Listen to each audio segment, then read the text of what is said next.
सुप्रभात बच्चों, कैसे हैं आप लोग। उम्मीद है कि आप स्वस्थ, प्रसन्न और ऊर्जावान होंगे।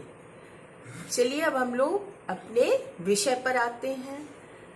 आप लोगों ने पिछले सत्र के दौरान भाषा माधुरी के पार्ट 1 दिमागी लड़ाई, पार्ट 2 लौह पुरुष और पार्ट 3 पेड़ को पढ़ा और समझा, अभ्यास के प्रश्न किए।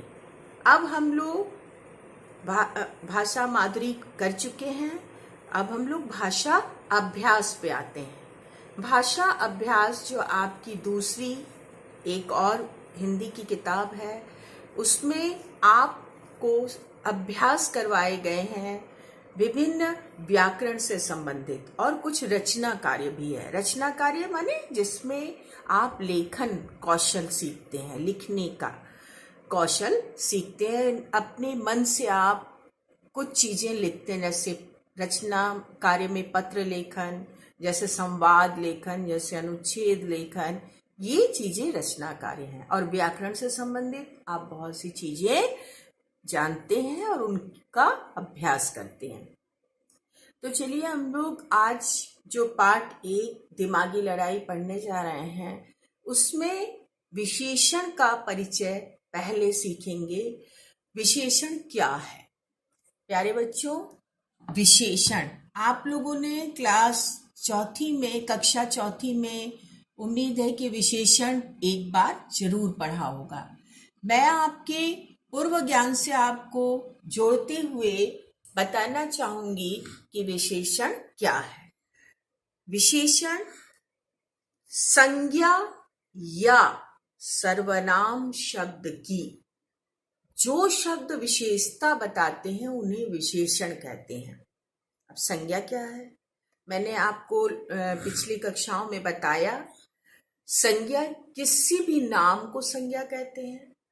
कोई भी नाम, जैसे कलम, जैसे मेरा नाम, आपका नाम, मैं, मतलब शिक्षिका, छात्र, ये सब संज्ञा है।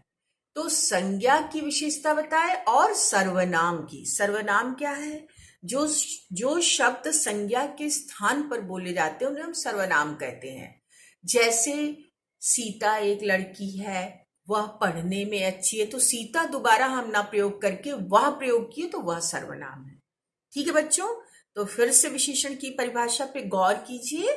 संज्ञा या सर्वनाम की विशेषता को बताने वाले शब्द विशेषण कहलाते हैं। अब विशेषण के साथ एक चीज और ध्यान दीजिए कि विशेष्य क्या है? जिन संज्ञा या सर्वनाम शब्दों की विशेषता बताई जाती है वो विशेष्य है। ठीक है, जैसे काली कलम। ठीक है, काली कलम में काली इसकी विशेषता है तो ये विशेषण। लेकिन किसकी विशेषता बताई जा रही है? इस कलम संज्ञा की। तो ये कलम संज्ञा क्या है? विशेष्य। सबके समझ में आया? तो फिर से समझ लीजिए कि जिस संज्ञा या सर्वनाम शब्द की विशेषता बताई जाए वो विशेष्य। तो अभी आपने संज्ञा की परिभाषा और विशेष्य क्या है ये जाना। आइए हम लोग विशेषण की परिभाषा को एक बार यहां भी गौर से देखें। संज्ञा जो मैंने आपको बताया वही चीज है। संज्ञा या सर्वनाम की विशेषता बताने वाले शब्द विशेषण कहलाते हैं। जैसे शशि खूबसूरत है, शशि की सुंदरता का यहाँ पर वर्णन है। ज्योत्सना छोटी है, ज्योत्सना छोटी है, ये विशेषता बताई जा रही है। शशि खूबसूरत है, इस वाक्य में संज्ञा शब्द क्या है? शशि। और इसकी क्या विशेषता बताई जा रही है? इसकी खूबसूरती को, ये खूबसूरत है। ठीक है, शशि की विशेषता बताने वाला शब्द खूबसूरत विशेषण कहलाता है। इतनी बात समझ में आई आपको? ये एक उदाहरण के द्वारा यहाँ पर बताया गया, जैसे मैंने आपको कलम के उदाहरण के द्वारा बताया था। अब हम लोग अगले विशेषण के भेद पर चलते हैं। विशेषण के मुख्य विशेषण के मुख्य 4 भेद हैं। पहला गुणवाचक विशेषण, दूसरा संख्यावाचक विशेषण, तीसरा परिमाणवाचक विशेषण और चौथा सार्वनामिक विशेषण। क्या 4 भेद है विशेषण के मुख्य? पहला गुणवाचक विशेषण, दूसरा संख्यावाचक विशेषण, तीसरा परिमाणवाचक विशेषण और चौथा सार्वनामिक विशेषण। यहाँ पर देखिए एक इस तरीके से बनाकर दिखाया गया है। पहला गुणवाचक, दूसरा संख्यावाचक, तीसरा परिमाणवाचक और चौथा सार्वनामिक। अब चारों के बारे में एक हल्का सा परिचय आपको जानने की जरूरत है। पहला गुणवाचक विशेषण, किसी भी संज्ञा या सर्वनाम शब्द के गुण, दशा, स्थिति आदि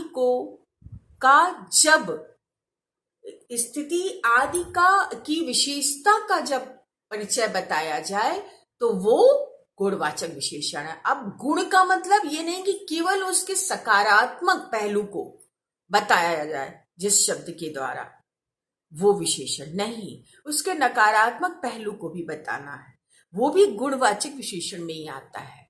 जैसे सुंदर लिखावट, जैसे सुंदर लिखावट, जैसे सुंदर बच्चा, जैसे कुरूप बच्चा, सुंदर भी और कुरूप भी दोनों ही, जैसे अच्छा बच्चा, जैसे गंदा बच्चा। अच्छा और गंदा दोनों गुणवाचक विशेषण में आए। इतनी बात सबके समझ में आई। और जैसे हरा पेड़, हरा, जैसे लंबी सड़क, लंबी, जैसे ऊंचा पहाड़, ऊंचा, ये सब गुणवाचक विशेषण में आएंगे। अब आगे हम दूसरे पे चलेंगे, संख्यावाचक विशेषण।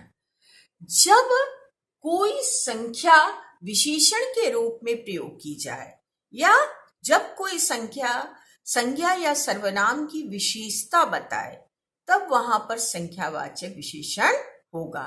जैसे संख्यावाचक विशेषण के भी 2 प्रकार हैं, एक निश्चित संख्यावाचक विशेषण और एक अनिश्चित संख्यावाचक विशेषण। संख्यावाचक विशेषण का उदाहरण आप देखिए। जैसे पहले निश्चित संख्यावाचक विशेषण को देखिए। मैदान में 2 बच्चे खड़े हैं, या 2 बच्चे मैदान में खड़े हैं। यहाँ पर बच्चे संज्ञा है और 2 संख्या इनके विशेषण के रूप में प्रयोग हुआ है, 2 बच्चे। ठीक है, इतनी बात समझ में आई। तो 2 संख्या जो है वो विशेषण है। अब इसी से अलग दूसरा अनिश्चित संख्यावाचक विशेषण का उदाहरण देखिए। कुछ बच्चे मैदान में खड़े हैं जिन्हें आप गिन नहीं पा रहे हैं, अनिश्चित हैं, 2 हैं कि 4 हैं कि 6 हैं कि 10 हैं कि 20 हैं कि 100 हैं, कितने कुछ पता नहीं, कुछ बच्चे। ठीक है, तो कुछ जो है वो अनिश्चित संख्यावाचक विशेषण है। इतनी बात समझ में आई। अब हम लोग तीसरे विशेषण की ओर बढ़ते हैं, परिमाणवाचक विशेषण। ऐसी चीजें जिन्हें हम नाप तौल करके ही समझ पाते हैं, वो शब्द, ऐसे शब्द जिनका पता हमें नाप तौल करके ही चलता है, वो शब्द जब विशेषण के रूप में प्रयोग होते हैं, यानी संज्ञा या सर्वनाम की विशेषता बताते हैं, तो वो परिमाणवाचक विशेषण कहलाते हैं। अब उदाहरण देखिए, इसमें भी निश्चित परिमाणवाचक और अनिश्चित परिमाणवाचक। निश्चित परिमाणवाचक 1 किलो चीनी दो। यहां पर 1 किलो ये तौल करके बताया गया। निश्चित है कि 1 किलो चीनी। ठीक है, अब यहां पर थोड़ी चीनी दे दो। अब थोड़ी चीनी कितनी? 1 चम्मच, 2 चम्मच, चुटकी भर, कितनी? ये अनिश्चित है। इतनी बात समझ में आई। इसी तरह से 1 मीटर कपड़ा दे दो। 1 मीटर नापा गया, ठीक है, 1 मीटर कपड़ा दे दो या थोड़ा सा कपड़ा दे दो। तो यहां पर आपने समझ लिया निश्चित परिमाणवाचक और अनिश्चित परिमाणवाचक। कई बार अब चौथे हम विशेषण के चौथे भेद की ओर आगे बढ़ते हैं। चौथा भेद है सार्वनामिक विशेषण। मैंने आपको भी सर्वनाम बताया था, जो शब्द संज्ञा के स्थान पर प्रयोग किए जाते हैं उन्हें सर्वनाम कहते हैं। सर्वनाम जैसे यह, वह, उसका, तुम्हें, उन्हें, हमें, ये सब सर्वनाम शब्द हैं। ये शब्द जब विशेषण के रूप में प्रयोग होते हैं, यानी संज्ञा की विशेषता के रूप में प्रयोग होते हैं, तब ये सार्वनामिक विशेषण बन जाते हैं। सार्वनामिक विशेषण का उदाहरण देखिए, जैसे यह कलम मेरी है। यहां पर यह एक सर्वनामिक विशेषण है। यह एक सार्वनामिक विशेषण है। यह किताब हिंदी की है। यह यहां पर सार्वनामिक विशेषण है। वह सीता है। वहां यहां पर सार्वनामिक विशेषण है। इतनी बात समझ में आई सबके? तो विशेषण से आप परिचित हुए बच्चों। अगर कोई भी किसी भी तरह का विशेषण के संबंध में संदेह होगा तो निश्चित तौर पर आप अपने सत्र के दौरान आज पूछ लीजिएगा। चलिए अब हम लोग अपने विषय पर आते हैं। दिमागी लड़ाई, जिससे आप पहले ही पढ़ चुके हैं। आपको याद होगा कि यहाँ पर मुल्ला नसरुद्दीन होजा के दिमागी बुद्धिमानी से या दिमागी चतुराई से बहुत बड़ी एक पहेली सुलझ गई और सुल्तान के और पूरे राज्य की सुरक्षा हो सकी। ये आप लोगों ने इस पाठ में पढ़ा था। अब चलिए हम लोग इसको पढ़ते हैं। मेरी सल्तनत का जल्दी से बुलाओ, ताज्जुब है, तुम्हारा भला इसी में है। निरे बच्चे हो, तुमने छुट्टी कर दी। प्यारे बच्चों, यहाँ पे लिखा है, ऊपर दिए गए मोटे काले शब्दों पर ध्यान दीजिए और उन्हें नीचे लिखिए। आपको ये मोटे काले शब्द देखने हैं।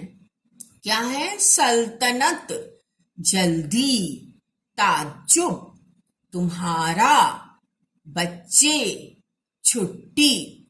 यहां पर आप इन शब्दों को लिख लेंगे। अब ध्यान मेरी तरफ दीजिए कि ऐसा क्यों आपसे करवाया गया। आपको इन काले शब्दों पर आपका ध्यान क्यों आकर्षित किया गया? निश्चित रूप से उसमें कुछ तो खास था। हाँ, निश्चित रूप से वो संयुक्त व्यंजन थे, जहां संयुक्त व्यंजन वाले शब्द थे जो कि आपको जानने चाहिए। संयुक्त व्यंजन क्या है? जब दो स्वरों के बीच दो व्यंजनों के बीच कोई स्वर ना आए तो वो आपस में संयुक्त हो जाते हैं। कई बार तीन व्यंजनों के बीच भी स्वर नहीं आता तो वो भी आपस में जुड़ जाते हैं या संयुक्त हो जाते हैं। इन्हें हम व्यंजन गुच्छ भी कहते हैं और इन्हें हम संयुक्त व्यंजन भी कहते हैं। ये जितने भी काले डार्क वाले शब्द थे जिन्हें आपने लिखा था, वो सारे शब्द संयुक्त व्यंजन के प्रयोग वाले शब्द थे। ठीक है बच्चों, एक उदाहरण देखिए। जैसी मक्खी। यहां पर मक्खी में अगर मक्खी के हर व्यंजन और स्वर को हम अलग करें तो कुछ इस तरह से स्थिति होगी। देखिए, समझ में आया? अब हमने आपसे कहा कि संयुक्त व्यंजन वो व्यंजन है जिनके जब दो व्यंजनों के बीच में कोई स्वर ना हो। अब उदाहरण में आप देखिए, यहां पर इस व्यंजन के साथ ये स्वर जुड़ा हुआ है, ठीक है, इस व्यंजन के साथ ये स्वर जुड़ा हुआ है, लेकिन इन दोनों के बीच में कोई स्वर नहीं है। इतनी बात समझ में आई। यहाँ पे कोई स्वर नहीं है, इसलिए ये और ये संयुक्त हो गए या जुड़ गए। ये ई यहां आएगा और ये ऐसे। समझ में आया बच्चों? तो ये है मक्खी। इसी तरह से 3 व्यंजन वाला भी आप एक उदाहरण देख लीजिए। उज्ज्वल। यहां पर अगर हम इसको अलग अलग करें तो इस तरह से स्थिति होगी।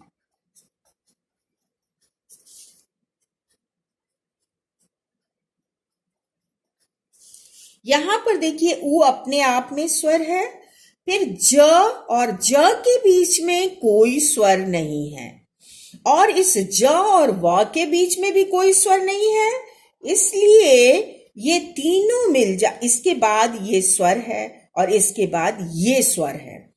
तो व और अ मिलके व पूरा हो गए और ल और अ मिलके ल पूरा हो गए।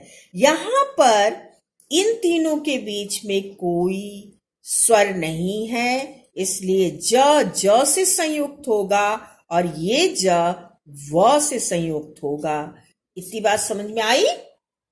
तो अभी आपने देखा 2 व्यंजन जब संयुक्त हुए और 3 व्यंजन जब संयुक्त हुए, ये संयुक्त व्यंजन है। तो यहां पर हम लोगों ने संयुक्त व्यंजन के प्रयोग को देखा। ये जानकारी आपको रखनी जरूरी थी बच्चों, इसलिए मैंने इतना आपको बताया। अब हम आगे चलते हैं। आगे है नीचे दिए गए वाक्यों को सही शब्द से पूरा कीजिए। बच्चों, कई बार ऐसा होता है कि हम लोग अपनी भाषा में ड़ और ढ़ के प्रयोग में बहुत सारी गलतियां करते हैं। हमारी वर्णमाला में 2 उत्क्षिप्त व्यंजन है, उत्क्षिप्त व्यंजन। इन व्यंजनों के उच्चारण में हमारी जो जिह्वा है वो मूर्धा से टकराकर झटके से नीचे आती है, और इनका उच्चारण हम इस तरह से करते हैं, ड़, ढ़, ड़ और ढ़। लेकिन आम बोलचाल की भाषा में मैंने बड़े बड़े लोगों को गलत उच्चारण करते इन दोनों व्यंजनों को देखा है। बहुत अच्छे लोग सड़क को सरक उच्चारण करते हैं, पेड़ को पेड़ उच्चारण करते हैं, पेड़ नहीं पेड़, सड़क। इसी तरह से बहुत लोग पढ़ना को पढ़ना, बहुत से लोग बढ़ना को बढ़ना उच्चारण करते हैं, ये गलत है। आप मेरे छात्र हैं, मैं कभी नहीं चाहूंगी कि आप इस अज्ञानता के साथ बड़े हो। आप निश्चित रूप से इसको भली भांति अपने दिमाग में बैठा लीजिए कि ड़ और ढ़ का उच्चारण सही हो। ड़ और र में अंतर है। र रस्सी वाला र और ड़ से कोई शुरुआत, ड़ की शुरुआत से कोई भी शब्द नहीं बनता, ड़ बीच में प्रयोग होता है। सबके समझ में आया? जैसे देखिए ये ड था और ड के नीचे ड का उच्चारण अलग है, ड के नीचे बिंदी, ये ढ था और ढ के नीचे बिंदी। इसे हम क्या कहते हैं? व्याकरण की भाषा में उत्क्षिप्त व्यंजन कहते हैं। इतनी बात समझ में आई? ये ड़ और ये ढ़, इसका प्रयोग जैसे सड़क, जैसे पेड़, जैसे कड़क, ठीक है, और इसका प्रयोग पढ़ना, बढ़ना, बूढ़ा। इतनी बात समझ में आई बच्चों? तो इसको ध्यान दीजिएगा। आगे से मैं आपसे यह अपेक्षा करती हूं कि आप इस तरह की गलती नहीं करेंगे। चलिए हम लोग इसी पर आधारित ये काम करेंगे। नीचे दिए गए वाक्यों को सही शब्दों से पूरा कीजिए। गणित के सवाल हल करना टेढ़ी नहीं टेढ़ी खीर है, ठीक है। टेढ़ी खीर एक मुहावरा है। टेढ़ी खीर मुहावरे का अर्थ हम लोग ये लगाते हैं कि कठिन कार्य है। ठीक है, तो गणित के सवाल हल करना टेढ़ी खीर है। मेरे घर के पीछे आम का एक पेड़ है। यहाँ पर बड़ा, यहाँ पर बच्चों क्या होगा? मेरे घर के पीछे आम का एक बड़ा पेड़ है। बढ़ा नहीं, बढ़ा पेड़ नहीं, बड़ा। रवि ने दीवार में कील गाड़ी। गाढ़ी माने तो गाढ़ा हो जाएगा, ठीक है, तो गाड़ी ये होगा सही। फिर रंग का घोल काफी गाढ़ा। गाढ़ा मतलब ठीक है, गाढ़ा हो गया है, गाढ़ा नहीं। मैं 2 कदम आगे बढ़ा।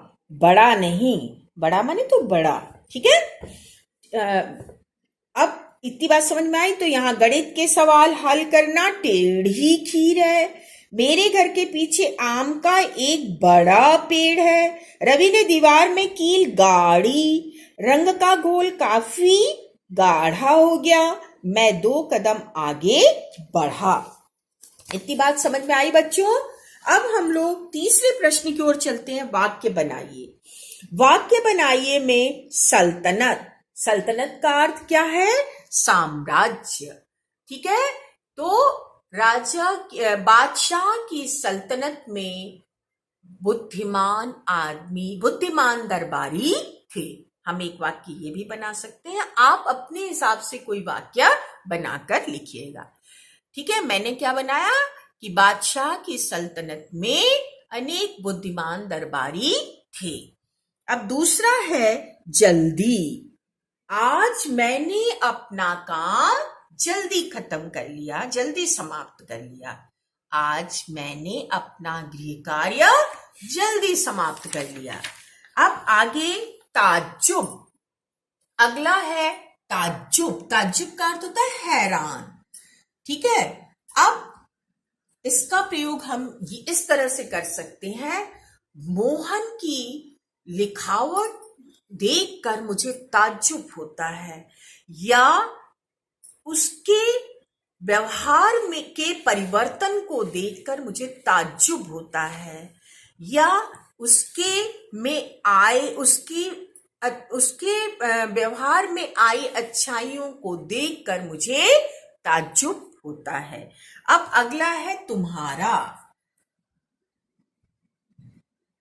तुम्हारा घर सीता के घर के बिल्कुल सामने है, या तुम्हारा क्या नाम है? और अगला है छुट्टी। कल मेरे विद्यालय में छुट्टी है, या छुट्टी के बाद सभी बच्चे खुशी खुशी अपने घर लौट गए। अच्छा वाक्य बनाइएगा। अब हम लोग चलते हैं इन चित्रों की ओर। इस चित्र को देखकर आपको उसी तरह का प्रयोग करना है। जैसे स्वाभाविक है कि इसमें आपको सल्तनत से जुड़े, सल्तनत माने साम्राज्य से जुड़े हुए कुछ चित्र हैं, और आप उन्हीं तरह के शब्दों का प्रयोग करेंगे। जैसे यहाँ पर आप तख्त, तख्त या सिंहासन। तख्त कहते थे सुल्तान के सिंहासन को, तो तख्त इसका सही शब्द होना चाहिए। और दूसरा राजमहल, ये राजमहल। और फिर उसके बाद ये सुल्तान। आप राजा भी कह सकते हैं, लेकिन सुल्तान ज्यादा सही है, इसलिए आप सुल्तान लिखेंगे। यह फौजी, यहां पर आप सिपाही भी कह सकते हैं, लेकिन पाठ के अनुसार आपको उर्दू, फारसी, तुर्की के शब्दों को प्रयोग करके लिखना है चाहिए, ज्यादा सही होगा, इसलिए आप फौजी लिखिए। ये आप ताज, इसको आप ताज कह सकते हैं। आप मुकुट भी कह सकते हैं, लेकिन ये ताज, यहां पर ताज ज्यादा सही होगा। ठीक है, ताजे तख्त लोग कहा करते थे, तो ताज ये और तख्त ये है। और तोप, ये तुर्की का शब्द है तोप, ये आप इसका तोप लगा सकते हैं। तो ये तख्त, ये राजमहल, ये सल्तनत, ये फौजी, ये ताज और ये तोप। अब चलिए हम लोग विशेषण पे आधारित इस प्रश्न को देखेंगे। एक दिन पड़ोसी सुल्तान, यहाँ पर एक शब्द दिन और पड़ोसी शब्द सुल्तान की विशेषता बता रहा है। जो मैंने आपको बताया ये संख्यावाचक विशेषण है एक दिन, और पड़ोसी सुल्तान ये आपका गुणवाचक विशेषण है। अब यहाँ पर एक शब्द और पड़ोसी शब्द, एक शब्द दिन का और पड़ोसी शब्द सुल्तान की विशेषता बता रहा है। विशेषता बताने वाले शब्द को हम विशेषण कहते हैं। अब चलिए नीचे हम देखें, यहाँ पर पाठ के अनुसार आपको विशेषता बताने वाले शब्द को छांट कर लिखना होगा। आप पाठ में पढ़े थे, याद करिए। यहाँ पर लकीर, कैसी लकीर उसने खींची थी? पड़ोसी राज्य का जो दूत आया था, गोल। ठीक है। यहाँ पर बच्चों के, नहीं सॉरी, छोटे छोटे था शायद। चलिए हम लोग अभी देखेंगे बुक में छोटे छोटे खिलौने। यहाँ पर दिमागी लड़ाई, फिर यहाँ पर अक्लमंद दरबारियों, फिर यहाँ पर सयाना आदमी, फिर कुछ सामान। फिर से देखिए, यहाँ पर गोल लकीर, यहाँ पर छोटे छोटे खिलौने, यहाँ पर दिमागी लड़ाई जो आपके पाठ का शीर्षक ही है, दिमागी, यहाँ पर अक्लमंद दरबारियों, और यहाँ पर सयाना, हो जा तो हमारे दरबार का सयाना आदमी है, ऐसा प्रयोग हुआ था। और यहाँ पर कुछ सामान, हो जा ने चलते समय कुछ सामान लिया था ना।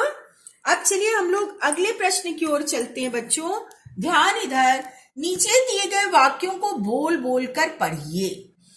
आपका उच्चारण बहुत सही होना चाहिए और विराम चिन्हों का प्रयोग आप न केवल लिखने में बल्कि बोलते समय भी आपके उच्चारण में उन विराम चिन्हों की स्पष्ट छवि प्रतीत होनी चाहिए कि यहाँ पर ये इस तरह के प्रश्नवाचक चिन्ह वाले प्रश्न है, प्रश्नवाचक चिन्ह वाले वाक्य है या प्रश्नवाचक वाक्य है। जैसे मैं क्या जानूं, उसने ऐसा क्यों किया भला, क्यों आया है यह, ओफ ओफ मैं बर्बाद हो गया, क्यों भाई क्या हो गया आखिर। आप लोगों ने मेरे साथ उच्चारण किया होगा, यदि नहीं किया तो मेरे साथ साथ उच्चारण कीजिए एक बार फिर से। मैं क्या जानूं, उसने ऐसा क्यों किया भला, क्यों आया है यह, ओफ ओफ मैं बर्बाद हो गया, क्यों भाई क्या हो गया आखिर। अब पढ़िए और समझिए। जब हम भावों पर बल देते हैं, भाव पर बल देते हैं, तो अक्सर हमारी वाक्य की रचना बदल जाती है। जैसे क्यों आया है यह, इस वाक्य में क्यों पर बल है, इसलिए किसी के आने का कारण जानना हम चाहते हैं, इसलिए यहां पर हमने क्यों पहले किया। इस वाक्य को सामान्य हिंदी वाक्य रचना के अनुसार इस प्रकार लिखा जाता है, यह क्यों आया। आ रही बात समझ में बच्चों? जब हम किसी भाव पर बल देते हैं तो हम अपनी सामान्य वाक्य रचना को बदल देते हैं। ठीक है। अब चलिए हम लोग यहां पर देखेंगे, नीचे दिए गए वाक्यों को सामान्य हिंदी वाक्य, ये आपके बदले सामान्य वाक्य रचना को बदल कर लिखे गए वाक्य हैं, इनको आपको सामान्य वाक्य रचना के अनुसार लिखना है। इस वाक्य को आप कैसे बना सकते हैं? उसने भला ऐसा क्यों किया। ठीक है, उसने भला ऐसा क्यों किया। यह था आपके तख्त के चारों ओर लकीर खींचने का मतलब। इसको आप कैसे बना सकते हैं? आपके तख्त के चारों ओर लकीर खींचने का मतलब यह था। ठीक है, पर यह कुछ समझ तो सका न, पर वह तो कुछ ना समझ सका, पर वह तो कुछ ना समझ सका। क्या हो गया आखिर, आखिर क्या हो गया। इन वाक्यों को हमने बदलकर यहां पर सीखा। सामान्य वाक्य रचना के अनुसार। अब हम अगले प्रश्न की ओर बढ़ते हैं। 9वां प्रश्न। 9वां प्रश्न है, ये सीढ़ी नुमा पहेली है, इसको आपको बनाना है। प्यारे बच्चों, जिन बच्चों के पास अभ्यास अभी नहीं उपलब्ध है वो अपनी किताब पर ये चित्र अगर बना सके तो खूबसूरती बढ़ेगी, नहीं तो अगर बनाने में असमर्थ हैं तो आप ये सीढ़ी बनाकर इस काम को करिएगा। अब सीढ़ी नुमा पहेली में पहला हम अनार, ये अनार है तो यहाँ ना भरेंगे। फिर दूसरा हम ये दीवार है तो दीवार। फिर तीसरा ये पालक, पालक खाते हैं ना आप, हरी सब्जी, हरे पत्तेदार सब्जी में पालक खाते हैं, ये पालक है, ल। अब ये तो सीढ़ी पूरी हो गई। अब हम इस तरफ चलते हैं। चांदनी, द, यहां पर चांद से चांदनी फैली है। और ये चाशनी गिरी हुई है, गुलाब जामुन की चाशनी आप जानते हैं ना, जो मीठी मीठी होती है गुलाब जामुन में, गुलाब जामुन का सीरा, उसी को हम चाशनी कहते हैं। तो ये चाशनी, ठीक है। अब उसके बाद ये सवाल, प्रश्न, ठीक है। तो यहां पे सवाल, अनार, फिर यहां पर दीवार, फिर यहां पर दीपक एक छूट गया था, सॉरी, यहां पे ये दीपक है जिसको हम दिया भी कहते हैं, ये दीपक, ठीक है। और ये पालक, और यहाँ चांदनी, यहाँ चाशनी, यहां पर चावल, ये भी छूट गया था, चावल, ये चावल के दाने गिरे हुए हैं, दिख रहे हैं, चावल, और ये सवाल। इतनी बात समझ में आई बच्चों? तो आप ये सीढ़ीनुमा पहेली कर लीजिएगा। अब हम अगले अंतिम प्रश्न की ओर चलते हैं जो आपका आज का गृह कार्य है। आप समझ लीजिए, ये आप चित्र कथा थी, दिमागी लड़ाई, इसलिए मैं उसी से संबंधित आपको गृह कार्य दे रही हूं। एक छोटा सा 6 खंड का चित्र दिया हुआ है और इस चित्र को देखकर अपनी कल्पना शक्ति से, अपनी इमेजिनेशन पावर से आपको उस चित्र कथा को पूरा करना है, ठीक है। आप सोचिएगा कि क्या, अगर मुझे बताना हो तो मैं क्या बताऊं, ये मैं आपको बता दे रही हूं, लेकिन कोई जरूरी नहीं कि आप मेरी चीज को लिखेंगे, ठीक है। अब चलिए, जैसे आपको देख के लग रहा है दो हारे थके लोग, 2 हारे थके लड़के आ रहे हैं, तो मैं कैसे लिखूंगी कि 2 दोस्त घूमते घूमते निर्जन जगह पर पहुंच गए और प्यास से उनका गला सूखने लगा। मैं यहां पर ये लिखूंगी।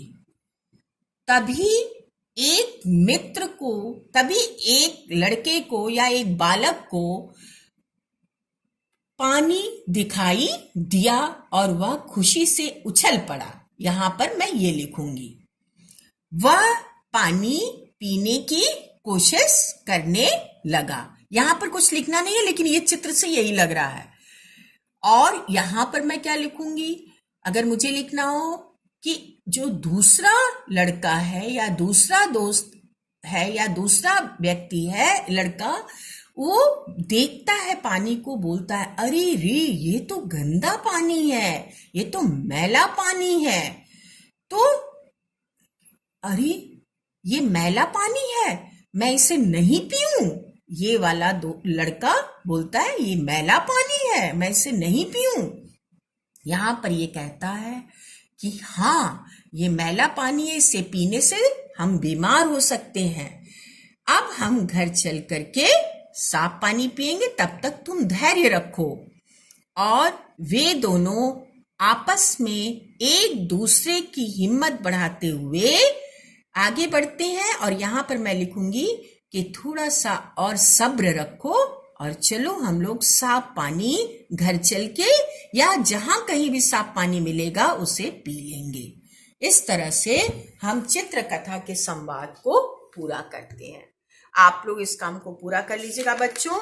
इसी के साथ आपका पाठ 1 खत्म हुआ। पाठ 1 में आपने सीखा संयुक्त व्यंजन, विशेषण, ड़, ढ़ का सही उच्चारण और सही प्रयोग, और अभ्यास के प्रश्न 1 से 9 तक। 10वां प्रश्न आपका गृह कार्य है। धन्यवाद बच्चों। उम्मीद है आपको समझ में आया होगा। फिर भी ना समझ में आया हो तो सत्र के दौरान अभी पूछ लीजिएगा।